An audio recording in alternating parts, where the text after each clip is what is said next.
Hello and welcome to episode 25 of the Epic Classroom Podcast. My name is Trevor Muir and I've been a middle and high school teacher as well as a teacher of future and current teachers, and I love a good story. And I love to explore ways to help students live out great stories and for educators to thrive in their own. And that's what we talk about on this podcast.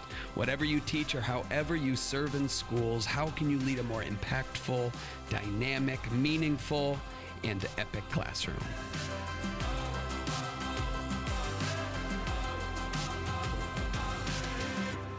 All right, friends, this is a really special episode for me and hopefully for you too, because I am sitting with one of my great mentors, one of my friends, one of the people that I just look at as a teacher and I just want to be more like her every single time I see her teach. Her name is Sheri Steelman. She just finished her 50th year in the classroom. Somehow she started teaching when she was 10 years old, and she's like the Doogie Howser of teachers. But Sheri, before I let you speak, I just got to tell you, I'll tell everybody else first. I was a student teacher in Sheri's classroom. So when I was going through college, I was sitting there in one of my classes, and my professor brought in a classroom teacher to talk to us about something, and I couldn't tell you what it was about, but I saw you there. And you came and worked with our class of like 11 students, and it was awesome and it was engaging. That's all I really can remember by it. And then when it came time to start student teaching that next semester, I went to that professor and I said, is there any way you could get me placed in Mrs. Steelman's classroom? And Julia Reynolds said, I will find out. And so she put in some phone calls and emails, and it turned out I got to start my teaching career in your high school senior English class. And from there, it's all history. And I've told lots and lots of stories about you and what you've done to shape my career, but also my life. I mean, you're a parent of 6 children. You know, you've lived this epic life and you're still living it. And you just finished your 50th year as a classroom teacher, but you've also written a book, which we'll talk about. You've traveled the country. You've done so many different things, and yet you are still so fired up about teaching and education. And really, when I talk to you about any of this, you're still really fired up about students and helping them learn and grow. And, we just spent the day together before we started recording this podcast at your high school. And I got to watch you teach some of your classes, or teach a friend's class. You were invited to come in and work with their students today. And it just getting to sit back and watch that, it just brought me back to when I was a student teacher in your class, but it also brought me back to so many times in my own classrooms where I've employed what I've learned from you. And then I get to sit there and watch you do it today. Like you were teaching and there was an interruption on the announcements, which every teacher ever knows exactly what it's like. And I was like, oh boy, how's she going to recover from that? Because she was mid-sentence on a really important point. And then all of a sudden, all of the girls basketball team was called down to the gym. And I'm like, oh, what is she going to do? And you didn't even blink. You didn't address it. You just kept going. And I'm like, oh, I remember learning that trick from you a long time ago, and I remember using that trick, and then I get to see it again, and all of that makes me so excited to talk to you right now and get a lot of people to be introduced to you, because you've really, and I mean this so sincerely, you've had such a deep impact on my life and as my career and path as an educator, and you still have that impact. So that's why I'm so excited for the very first guest I've ever had on this podcast to be you.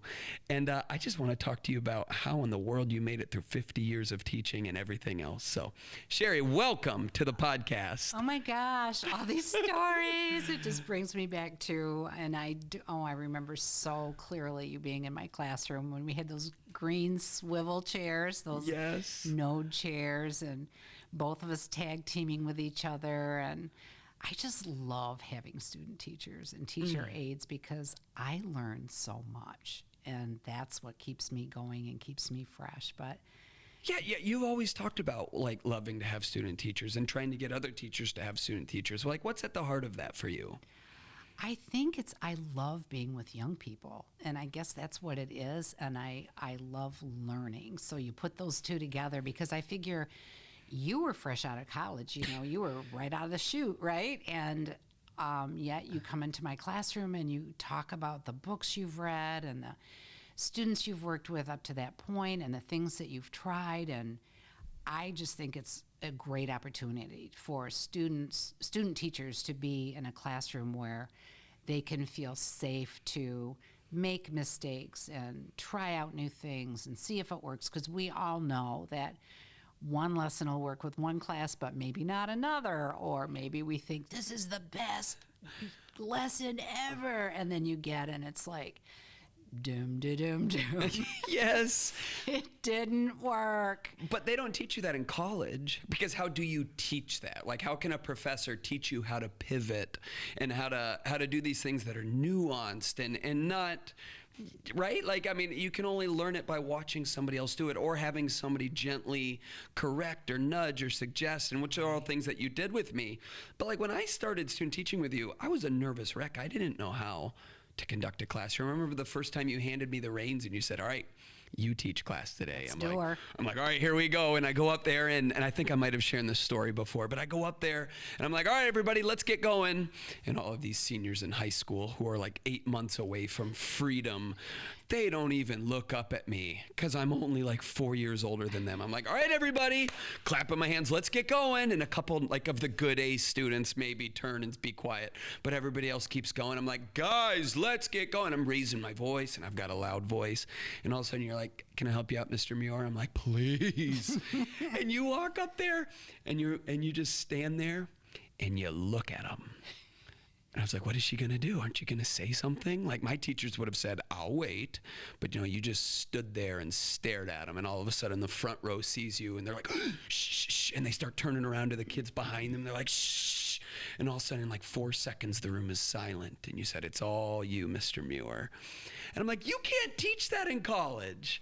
I know, but here's the other thing. You can't tell a student teacher, oh, try this or try this, or it's okay to make mistakes, go ahead, if you are perceived as a person who doesn't make any. You have to show your true self up there and know that you're making mistakes right and left, and you just have to keep moving forward. And I think even though the kids don't seem to mind. I mean, you seem more human to them. And I remember apologizing to a teacher once for something that one of the many things that I had dropped the ball on or done something. And she said, oh, so you're human, huh? And I just felt so good about that, right? Because, yeah, we all are. But I think if they see you making mistakes and knowing that it's not the end of the world, and you'll just move forward, and I think even the students appreciate it. And I think it's a really common sentiment among teachers to want to be perfect all the time, to just do it right. And there's good reason for why people, I mean, there's at least an explanation for why a lot of teachers feel that way when teacher evaluations and high stakes testing and college admissions and parents who demand the best for their kids. Like, oh yeah, there is a lot of voices that makes you think like, oh, you've got to be perfect in this work. Right, but perfect at what? So here you go, right? Because I find that, later on, kids may come back and say hi to you, but they really remember the times when you were just talking or just enjoying a moment together. Or they'll say, oh, I remember all your coffee house Fridays. They don't remember the analysis skills I taught them. They don't care about that. But they just remember those fun times and the times when you really had this great talk or this great discussion. And it just, those are the moments when, and you don't even have to be perfect then either. You really just need to be you. So what's the point of the analysis days then? Or what's the point of teaching how to structure an essay? Or, today you talked about in that class, how to really expand on your reasoning and your essays for AP. Well, what's the point of teaching that if that's not what we remember decades later? Right. And because those students might have signed up to take the national exam. And so those students really need to have that information. And those are the skills that need to be taught, but not every single minute. So they might more remember today when we started the class off and several of the kids got up in front of the class to act out a scene in a book, and they were having a great time with it and laughing. That's probably what they're going to remember.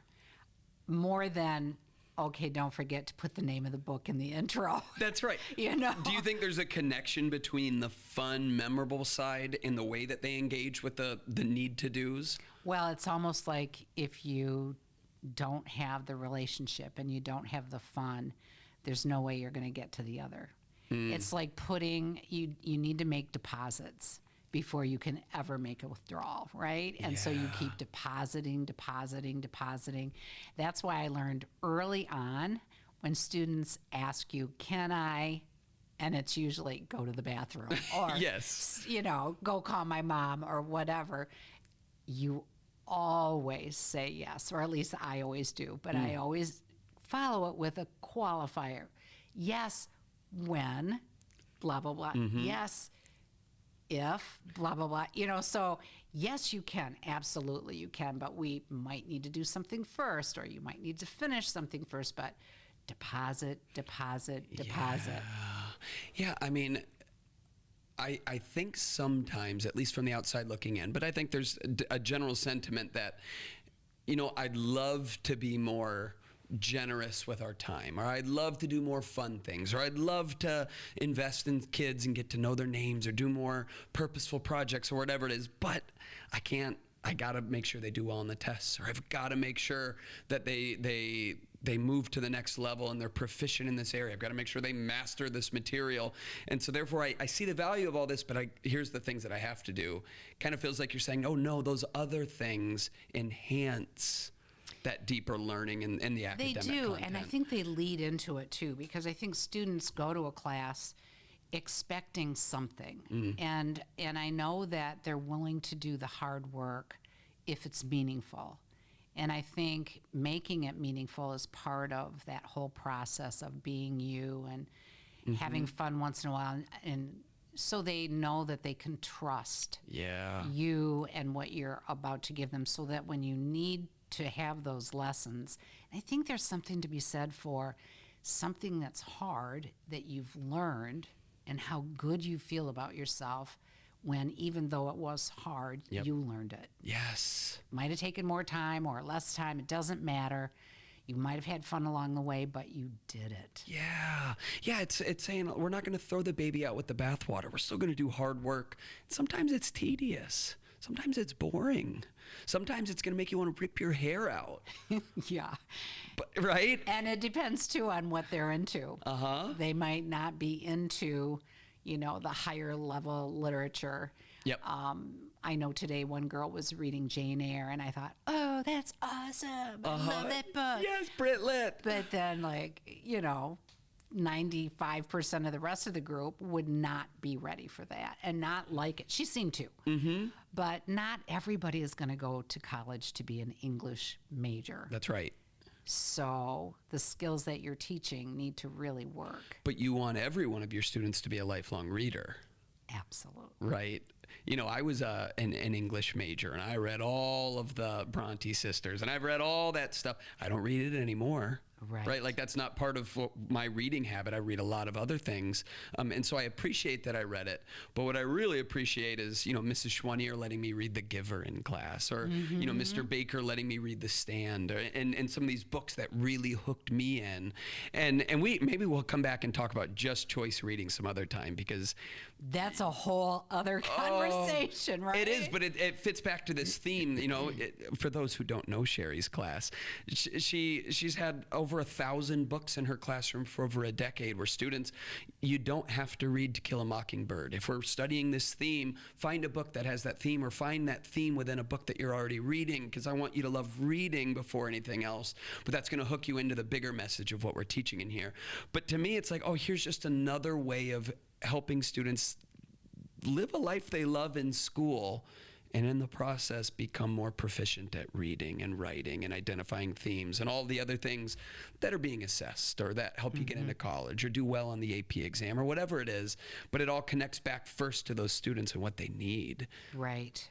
And walking into your classroom and just watching their stress level, they decompress. They walk in and they might smell coffee brewing. Or, they might be looking around at the twinkle lights and thinking, oh, which book should I pick for today, or whatever. And as long as they're enjoying themselves, maybe on Fridays they'll see the donut boxes lining the walls or whatever, and hey, it's just the place to be. And what I think is fun is there's a method to your madness. Again, somebody might be like, oh, she just likes to have donuts for the kids. Or she likes to brew coffee and it just so happens kids like it. And it's like, well, no, those might be partially true. Yeah. You do love your hazelnut coffee. But you also know hazelnut coffee just wafts into the hallway and kids start wondering what's going on in that class. Right. How do I get in there? And like the senses, right? Yeah. And even the chairs moving around so those kids who are fidgety can, actually lean back in their chair or move around a little bit, swivel here and there. It's all about movement sometimes for some kids. So I think that's important too. But so you just finished 50 years, your 50th year as a full-time teacher.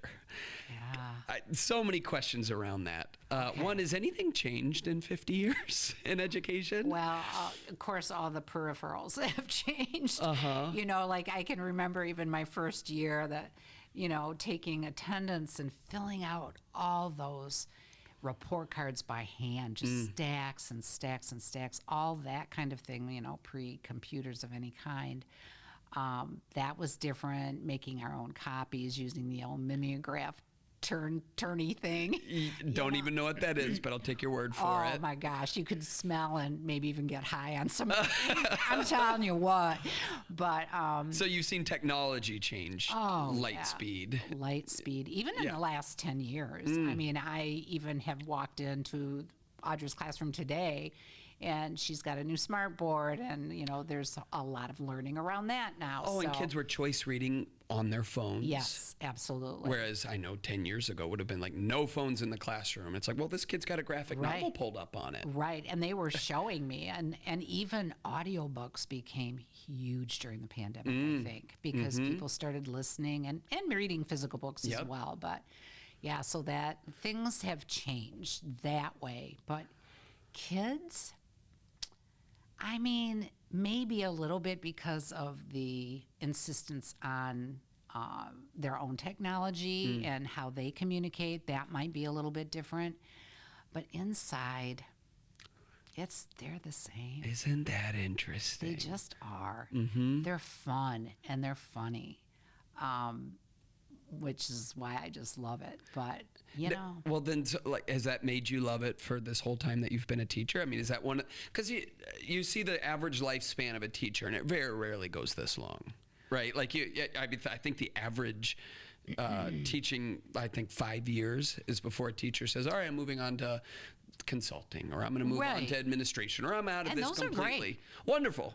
And then you've got other teachers who do it right up until retirement age, which is fine too. Yeah. But it's also like, all right, hit 30 years, I'm 60, bye, I'm done. Right. And yet you just keep going and going and going. I had my toe into literacy consulting and reading. So I was working with teachers. Couple years I did all the professional development for before and after school, planned it all around reading and writing in the curriculum. But then eventually I just knew my place was, I took my toe out of that and went back in full time in the classroom. What is it then? What is it that made you want to go back and then just do it for so long? I think a lot of things entered into it. First and foremost, I wanted to be part of the gang, which was the teacher group. Oh, interesting. I'm going to write that down. When you have even just one little baby toe in consulting or administration or whatever you want to call it, all of a sudden you're different. People are calling you and saying, "Oh, I can't come to this meeting or that," and I didn't want to be that person.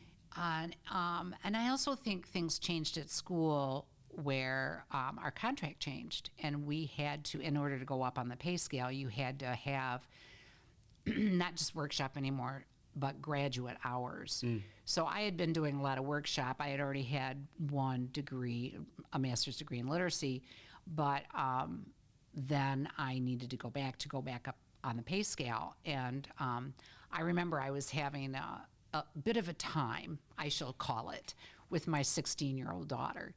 And so there was a class called something about the adolescent, the psychology of adolescent behavior or something. I thought, ding, ding, ding, that's me.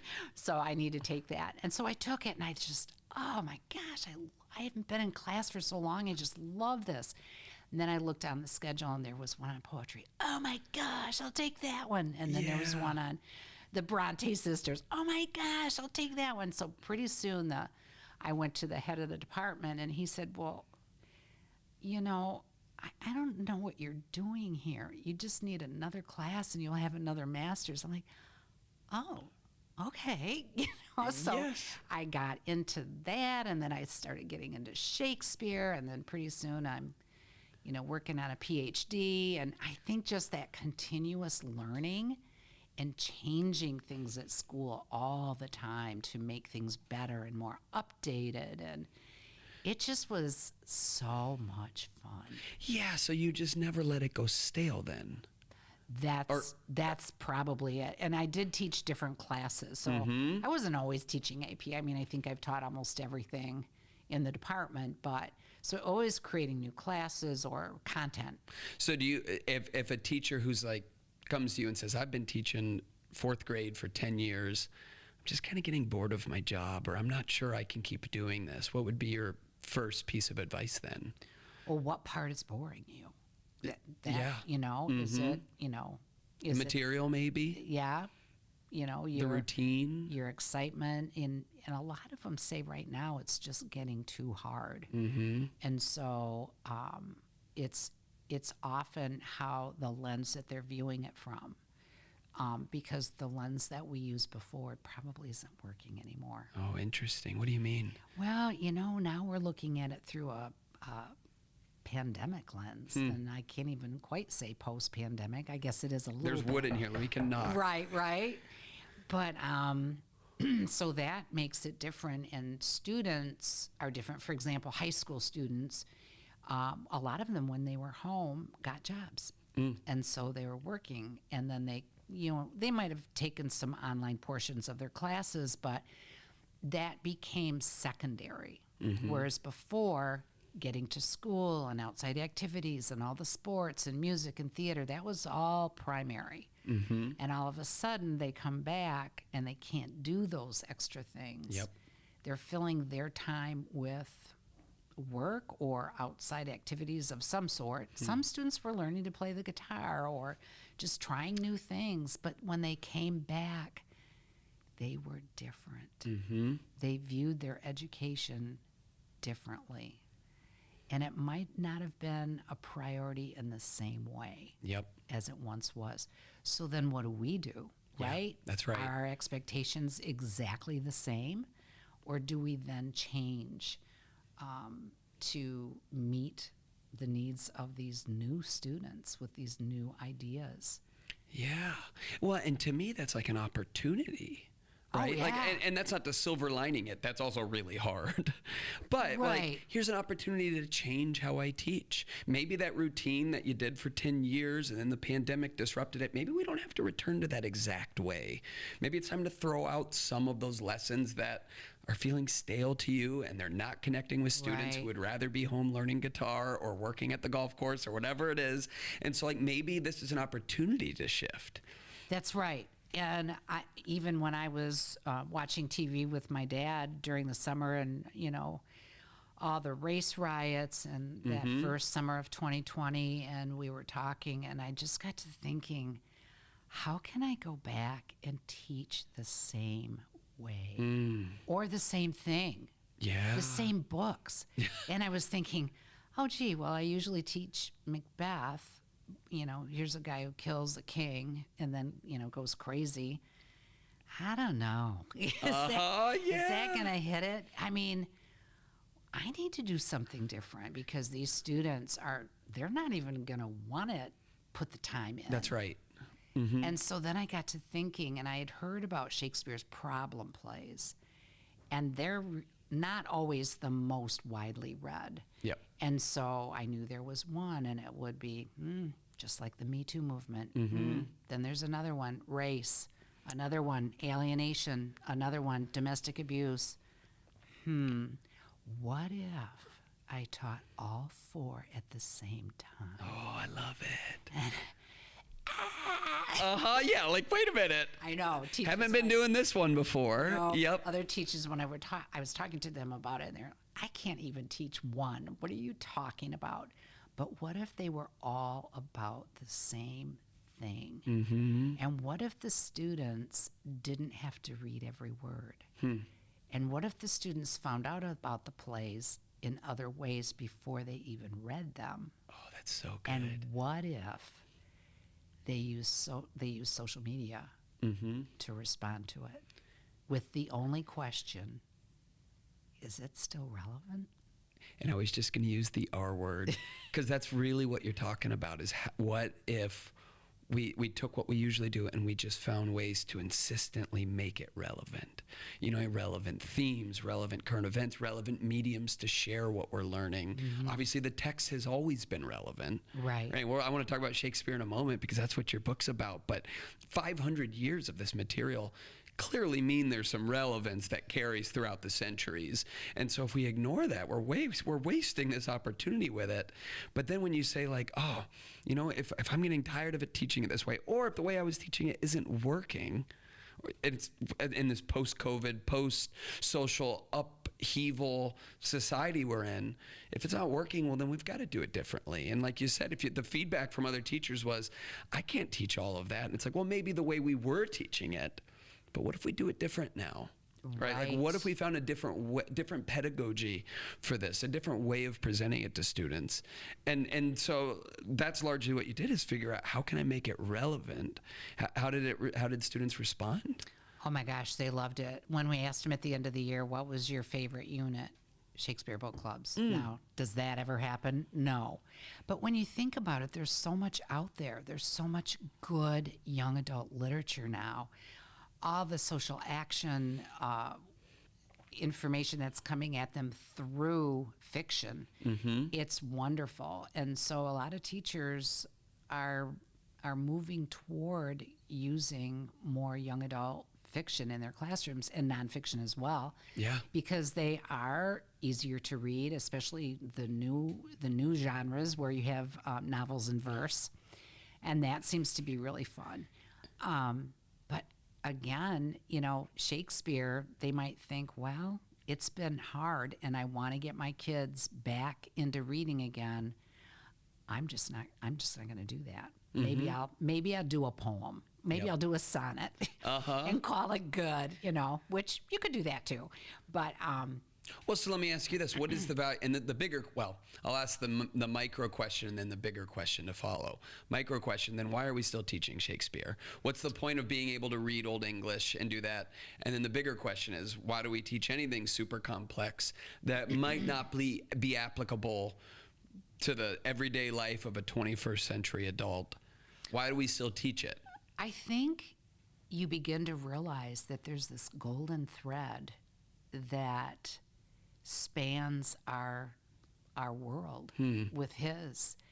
And maybe a lot of students don't realize, a lot of adults, I didn't even realize the depth of it, how much is still happening. You might be wearing something different. Yeah. And maybe he says it in a different way, but it's still happening. In Measure for Measure, when Angelo tells Isabella, if you sleep with me, I'll let your brother go free out of prison. Okay. Well, manipulation, misogyny. Yeah. Do we see any of that in Washington, D.C. or in Hollywood? I wonder. That's right. And when this black man marries a white woman, and then this supposed friend lies to him and says she's sleeping with someone else, and he gets so jealous that it brings him to murder. I wonder. Yeah. I mean, things about race, but then again, Merchant of Venice, and this feeling of alienation and religion, and what happens when you marry someone who's not of your religion. Yep. And what does that do? What does jealousy do in a domestic situation when you are so frustrated anyway and suspicious anyway. There's a lot of similarity. But what I think the students loved was tying it to social media. Because we ended up doing a remix multimedia presentation where they brought in music and Twitter and Facebook and Instagram and TikTok. I mean, they just did. They had so much fun because they could respond to the play in any way they wanted. Yeah, and you're saying to them, like, hey, school isn't this thing that happens outside of your life. No, you get to bring your life here too. Right? And by the way, they were teaching me a thing or two. Yeah. Because it's not like I knew how to do all this stuff, but they taught me. Well, I mean, and you've always, I wonder if this connects to why you have been a teacher for so long, is because you're just constantly wanting to learn from other people. I mean, I remember as I'm a student teacher, green as a brand new leaf. That's the worst simile I could think of on the spot, but I was just brand new. And maybe the witch from Wicked or something. Yeah, there you go. There we go. Green is the witch from Wicked. But whatever it was, I remember I would teach a lesson in your class under your supervision, and afterwards we would always sit down and debrief, and we'd talk about oh yeah, here's some things that you can work on. But you'd also be like, oh, I love the way you taught how to write similes, which hasn't been evidenced in the last 2 minutes of our conversation. But I love the way that you teach imagery and poetry. I want to start doing that. I'm like, you start doing that. You've been teaching for 35 years at this point or whatever it was. Like, why in the world, what in the world do I have to offer you? But you were like, no, I genuinely want to learn how to do this. I mean, and then since I've started teaching, you've gotten your PhD. I should have introduced you that way, Dr. Sheri Steelman. Like, you've gotten your PhD, so you continue, which I'm guessing was a little bit of effort to write and learn and read. And then you've just written this book, which we'll talk about in just a moment. You keep wanting to learn more new things over and over. I went and visited your classroom last year, and you had a brand new teacher who you were working alongside, and you just couldn't stop talking about what you were learning from her. Oh, I know. What do you think this spirit of always wanting to keep learning does for you and your wellness and your joy in your work? Like, where do you think that the connection is between you having 50 successful years in the classroom and never not being a student? Well, and I think, of course, doing my PhD, I was under the erroneous impression that it was going to be sort of like a big book club, but it wasn't. Cute. It wasn't at all. But I think I woke up every morning thinking, oh, I could talk about this in class. It just seems so much fun to try new things. And also, I guess, realizing too that if it doesn't work, just try something else, and maybe you start with this insatiable quest for learning, but maybe too it just depends on where you are in life. Not everybody can read The Great Gatsby or To Kill a Mockingbird when they're young, but maybe when they're in 50s it will have a whole new meaning to you. And so I think everybody starts at a different time. And then suddenly it just clicks. Yeah. In fact, at that 50th year, I knew it was time, but I didn't really think I was ready. Yep. But it was time. Yeah. And yet you're still working. You're still writing. You're still, working with other you're continuing to do what I just said. You're continuing to learn and grow, and I wonder if that ever stops. I don't know. I hope not. How old is your dad? 101. 101 years old. Did he have the same spirit of wanting to just learn? And yes, he did, but not in the same way. He was a television sales and repairman back when TVs were like those big tube things. And he would drive around from house to house to fix them. Yep. It was crazy. But he loved listening to all of us kids talk about our jobs and just, well, what did you do next? Well, then what happened? Yeah. He just really was interested in all that and new things. Yeah. And that rubs off on you, right? I guess it does. Yeah. Or vice versa. I don't know. I've got a 6 and 8-year-old at home, and I just love watching the way they learn. And they teach me more than any of my own experiences. Like I learn so much from them, and it's like, man, there's just such an opportunity to grow. That's why I love the idea of story and the fact that we are living out stories, right? With conflict and mentors and guides along the way. And it's just this never-ending growth as we go through the unknown and learn new things and grow. And it's like, man, if we can have that mindset, if we can see our lives in that way, we can see our careers in that way.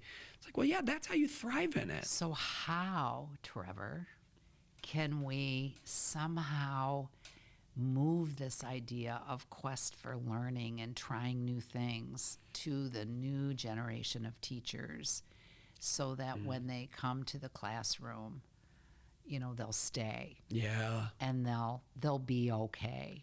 Yep. And part of it too might be work-life balance. Absolutely. I think there's a lot to it, the work-life balance. I think that's the $1 million question. I think if somebody could answer that, they would make a whole lot of money right now. But I would venture to guess that part of it has to be reframing what your work actually is. You know, Yes. you know, when I'm with teachers, there's always a part of my workshop where I always ask, hey, raise your hand, and I'm talking to a big group of teachers, raise your hand if you are a really good student in school. Like you're that 4.0 GPA. 90 to 95% of people put their hands up. Most teachers, this is unscientific data. This is just my observations from a lot of places. Most teachers were good in school. And so they're like, all right, here's something that I was successful in. I bet I can go help other people find success there too. It's a good thing. And then there's the smaller group of people like me who was not good in school and skated by with C's and cheating and all the things that a lot of students do, that I had different motivations for becoming a teacher. But a lot of teachers were good in school, and so they they stay there and they help other students find ways to do that. And yet the ways that work for them might not work for their students. Right. You know, some students need something different than that. And I think if you go into teaching, correct me if I'm wrong, if you go into teaching thinking, I'm just going to take the best practices of what worked for me and employ them with my students, it'll all be good. But like you said, no, times change, technologies change, students' needs change, societies change. It's not going to work the same way. And don't you think that your students loved hearing about the fact that you weren't the best student? Yeah. I mean, I wasn't a reader when I was younger. No. Huh?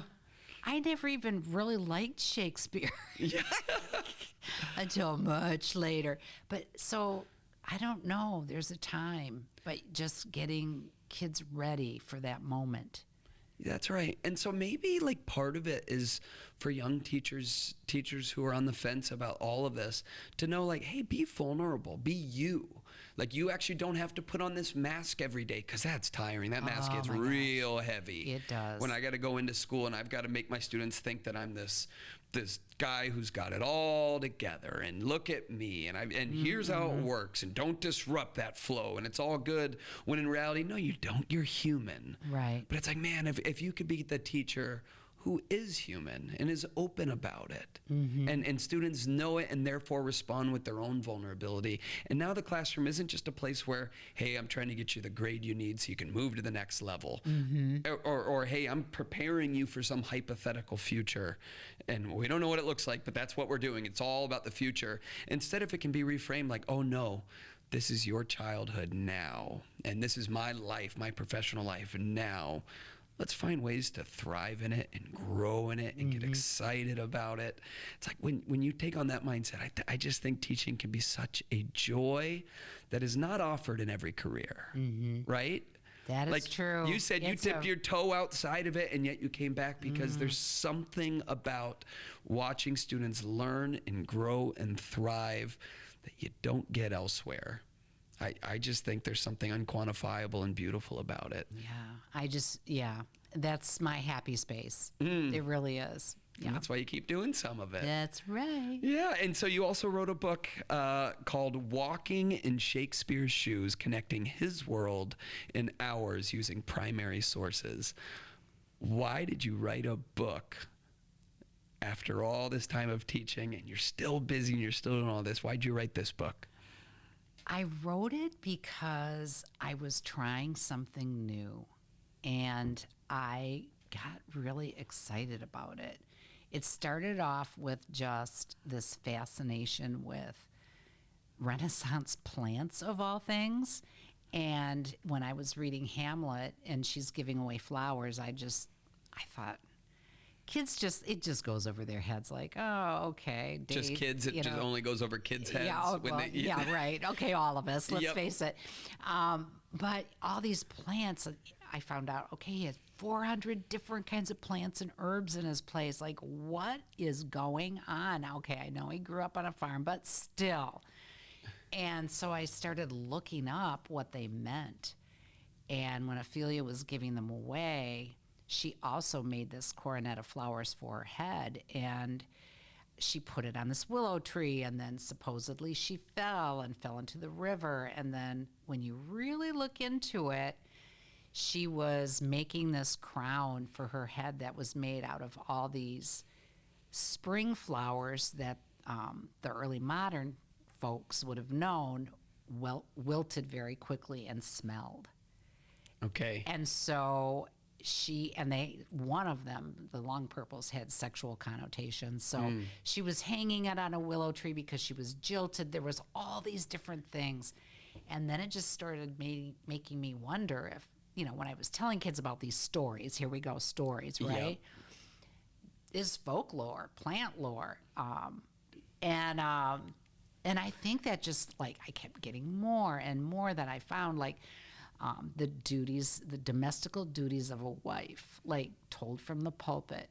You will be subservient. You will do A, B, and C. Yeah. And even this one that was and you will like sex, women, even if you have to pretend you will like sex, right? And that's your job.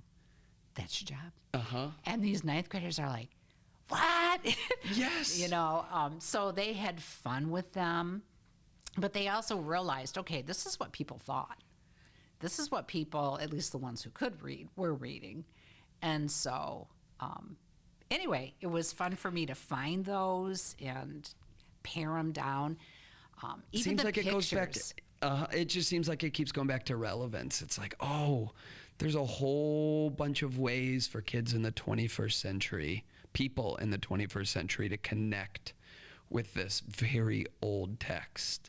And here's another way of doing it. Mm-hmm. Right? I mean, does that sum it up a little bit? Here's a way of helping people connect to this thing that I know is good. Right. And I know has implications for the world we live in. And I also know is going to be on tests, and they're going to learn it anyway. Here's a way to help them connect with it in brand new ways. And also not to just talk about what happened in Act 1, Scene 1. Yeah.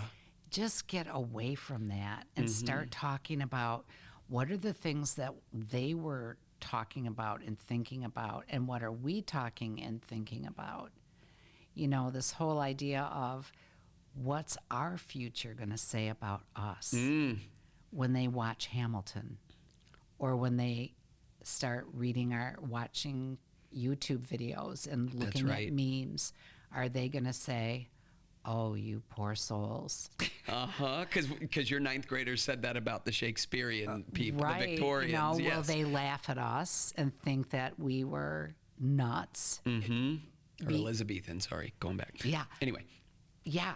So, again, it's all about primary sources and what's going on, and what's that going to be like for our future. So good. Well, I can't wait to read it. When does it come out? I mean, I know it's already on Amazon for pre-order. December, I think around the 22nd. Okay. Christmas time. Yeah. Love it. That is so exciting. Yeah. I know you've been working on that for so long. I have. And it's going to be so good for so many teachers. I hope so. Yeah. I hope so. And there's even a chapter on sonnets. Okay. Which is mostly what if you just handed your students a journal and a book of sonnets? What would happen? Yes. What does happen?